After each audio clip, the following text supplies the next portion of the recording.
Good day everyone! We are the Green Team and today we are going to discuss to you the chapter 3 which is the act. Before we are going to proceed to the discussion, we are going to introduce ourselves. First, I am Jimboy Mateo Hila and I am going to introduce to you the co-members of Green Team. For the Unit 1, we have Mr.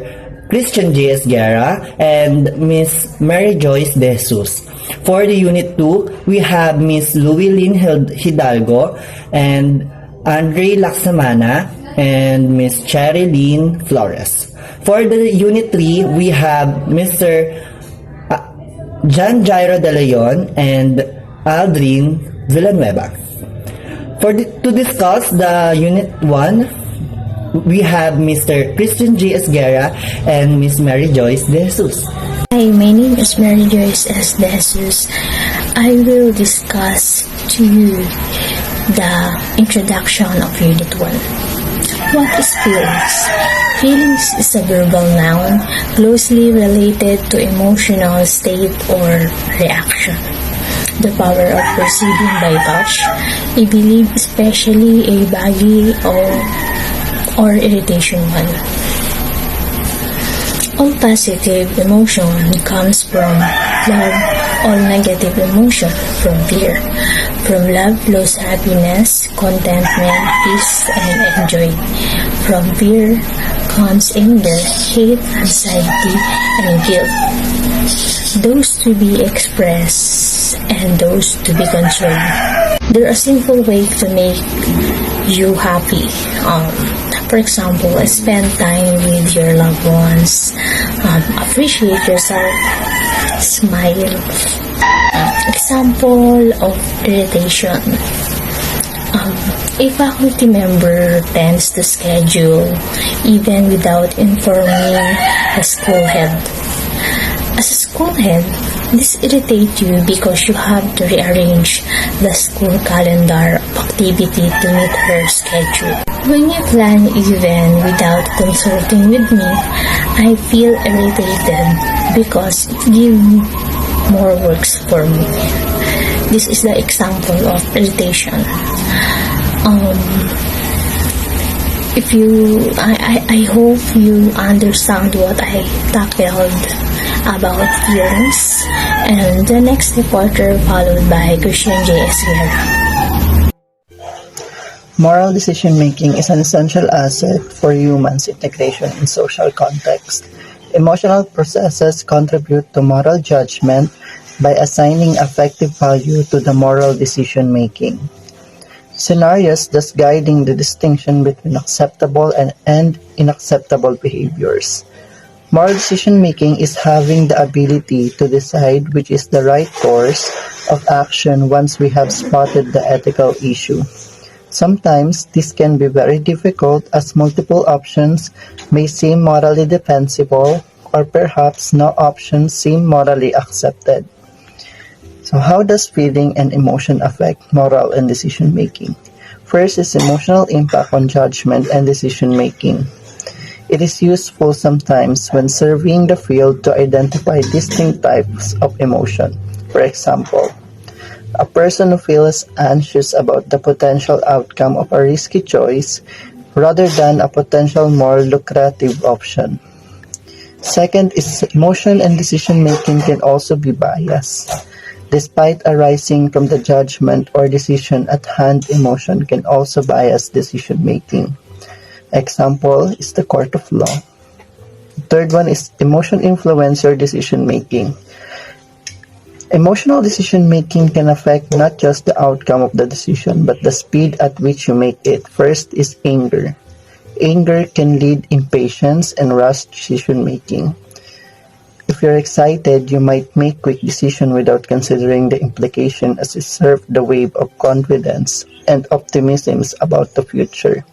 And lastly, while if you feel afraid, your decision may be clouded by uncertainty and caution, and it might take you longer to decide. Now let's move forward to the Unit 2 of Chapter 3, which is the reason and impartiality. So let's first define what is reason or reasoning. It is the ability of the mind to think, understand, and form a judgment. It is also our capacity to identify reasons. Reasoning, it is the use of reason or the action of thinking about something that needed an answer or to solve a problem. So reasoning allows us to weigh the benefits and disadvantages of our action and decision. Kapag nag-iisip tayo ng maayos, bago tayo magdesisyon, ay mas nag-i-improve tayo doon. Hindi tayo agad-agad nagdesisyon kasi alam na natin sa sarili natin na every actions have consequences. Next, here are the 7 types of reasoning. First is deductive reasoning, a type of reasoning that uses formal logic and observation to prove a theory or hypothesis. If something is assumed to be accurate and another relates to the first assumption, the original truth must also hold the truth for the second. So it is when you take two true statements to form a conclusion. So halimbawa, si Ashley ay may kaibigan na ang pangalan ay Cherry. And Cherry is also friends with Pearl. So kapag ginamit natin ang deductive reasoning, pwede nating sabihin or i-assume na si Pearl at si Ashley ay magkaibigan din. Dahil merong connection sa kanilang tatlo. Next is inductive reasoning. It is a method of logical thinking that combines observation with experiential information to reach a conclusion. It is when you can look at a specific set of data and form a general conclusion based on existing knowledge from past experiences. So halimbawa, walang pasok ngayon dahil may bagyo. So we will assume na tomorrow wala ring pasok kasi na-experience na natin siya ngayon. So, ina-assume natin na wala ring pasok bukas kasi walang pasok ngayon. So, the next reasoning will be discussed by Laksamana. Analogical, ito yung i-compare natin yung dalawang related situation ng isang tao para sa isa't isa para makapag-come up tayo ng isang solution or makapag-come up tayo ng panibagong reasoning. Yung abductive naman, magbibigay ka ng opinion or mag-reason ka using your knowledge about it. Like, ayun lang talaga. Hindi ka na maghanap ng facts or opinions about the situations. The next is cause and effect. Ito yung sa Tagalog is sanhi at bunga. Itong cause and effect, magagamit mo siya sa pang araw-araw na gawain.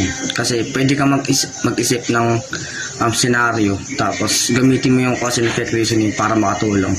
Halimbawa, pwede mo siyang i-assert or pwede mo siyang i-deny. Halimbawa, yung assert, pwede mo siyang i-declare na yun talaga yung pinakasanhi.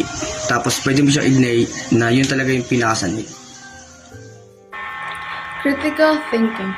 It involves extensive rational thought about a specific subject in order to come up with a definite conclusion.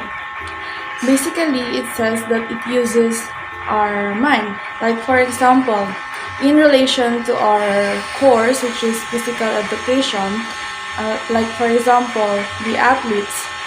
So, before in different games, so before they enter in a game or before they play, they have this strategy or plan, and that's when you use a critical thinking. Okay, next is the decompositional reasoning. It is the process of breaking things into constituent parts to understand the function of each component and how it contributes to the operation of the item as a whole. So, as what it said, it breaks things, or it goes to the smallest or the tiniest part of each situation or the parts for us to be able to identify which part has a problem or needs to improve. Like, for example, in learning basketball. So, in order to learn it really through is to go through the smallest parts. Like, for example, is knowing which part of the body will be used, and which part of the technique, or which part of the body needs strength, which part of the body is the weakest, and after that you will become up to the conclusion or to the result in learning basketball. Impartiality or fair-mindedness.